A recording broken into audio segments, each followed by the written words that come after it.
hammaga. Bugungi darsimiz AI bilan video taxlash. Bunda bizlarga kerak bo'lgan dastur bu DD Studio. DD Studioni bizlarga nima keragi bor deyishingiz mumkin. Bu AI da video taxlab beradigan studio hisoblanadi. Mana ko'rishingiz mumkin. Ana shunday tarzda chiqsa bu AI Studio hisoblanadi.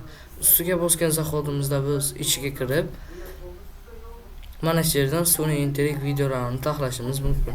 Biz Start Frame-ni ustiga bosib, birinchi bo'lib biz asosan Google akkauntimizni kiritib olamiz. Google akkauntimizni kiritganimizdan so'ng bizga bir martalik o'sha video tayyorlashga limit beradi. Lekin men video tayyorlaganim uchun limitim tugagan.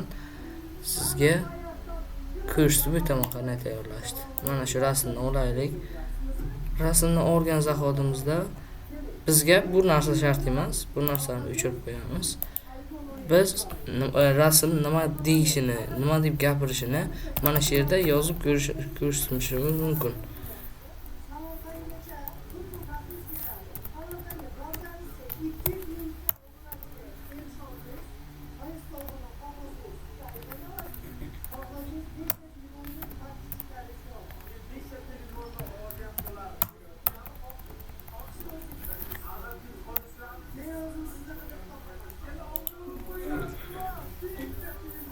Ko'rishingiz mumkin.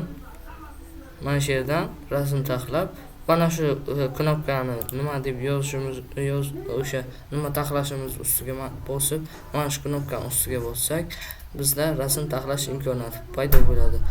Bunga qanday audio qo'yamiz deyishingiz mumkin. Audioni biz asosan yozamiz. Audio yozish. Google asosan Chrome'ga yozsak, bepul online ovoz yozgich kelib chiqadi. Ustiga bosgan zahotimizda ko'rishingiz mumkin. Hozir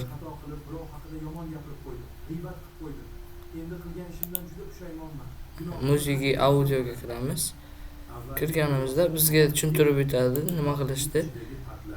Biz mana shu narsani ustiga ko'k narsani ustiga bosgan zahotimizda audio boshlanadi. 1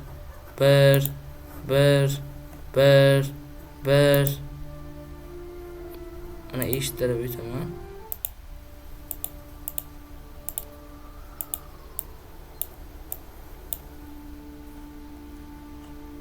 Audio mana 1